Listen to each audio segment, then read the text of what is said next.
Ito ay rated SPG. Striktong patnubay at gabay ng magulang ang kailangan. Maaaring may masiselang tema, lengguwahe, karahasan, sexual, horror o droga na hindi angkop sa mga bata.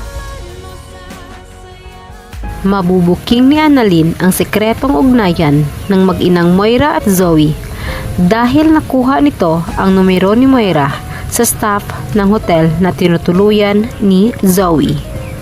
At dahil ayaw na niyang madagdagan pa ang problema ng ama sa paghahanap sa babae, ay mag-isa niya tong haharapin at kakausapin. Dahil buong akala ni Annalyn noong una ay gusto talaga ni Zoe na mahuli na ang ina, kaya sumama ito ng Japan. At kaya hindi niya pinaalam sa inaakalang kapatid dahil ayaw niya itong masaktan.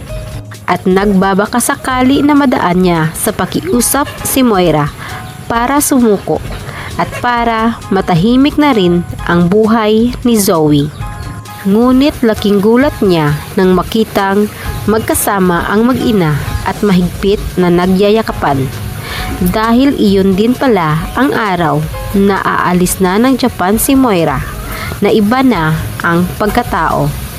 Samantala, dahil sa pakiusap ni Zoe na silang dalawa lamang ang huhuli kay Moira at huwag nang ipaalam kay Robert, ay pumayag si Doc Lindon dahil naawa rin ito sa babae na alam niyang naiipit na sa gulo na ginawa ng kanyang ina.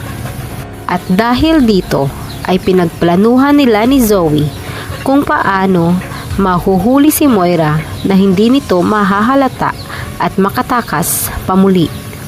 Ang hindi alam ni Doc Lindon na may ibang plano si Zoe, na pinapasakay lamang siya nito para hindi magsumbong kay Robert. At uunahan siya ni Zoe na magsumbong kay Moira para mapaghandaan kung sakaling magkaroon ng aberya ang pagkikita nilang mag-ina. Sa kabilang banda, sinisisi ni Giselle si Carlos dahil nakikipagkita ito sa kidnapper ng kanyang ama na hindi niya alam. At pinaghihinalaan niya si Carlos na tinulungan nito ang suspect para makakuha ng magaling na abogado para ipaglaban ang kaso. At malaki ang hinalaan ni Giselle na malulusutan niya ito.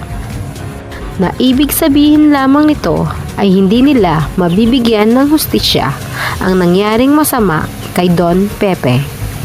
Sa panig ni Carlos naman ay tahimik itong humingi ng tawad sa matanda dahil kung hindi niya tutulungan ang salarin ay paniguradong sabay-sabay sila ni Zoe na babagsak sapagkat hihilain sila nito at si Moira lamang ang makakalusot sapagkat nabigyan na ito ng panibagong pagkatao.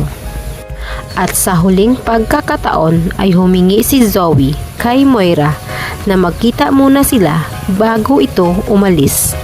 At baka matagalan pa sila bago magkita muli. Malalagay kaya sa panganib si Annalyn dahil sa pagkakabuking niya sa totoong ugnayan ni na Moira at Zoe sa Japan? O di kaya ay gagamitin ni na Moira at Zoe si Doc Lindon para tuluyan ng makatakas? Atin lamang aabangan dito lamang sa Abot Kamay na Pangarap.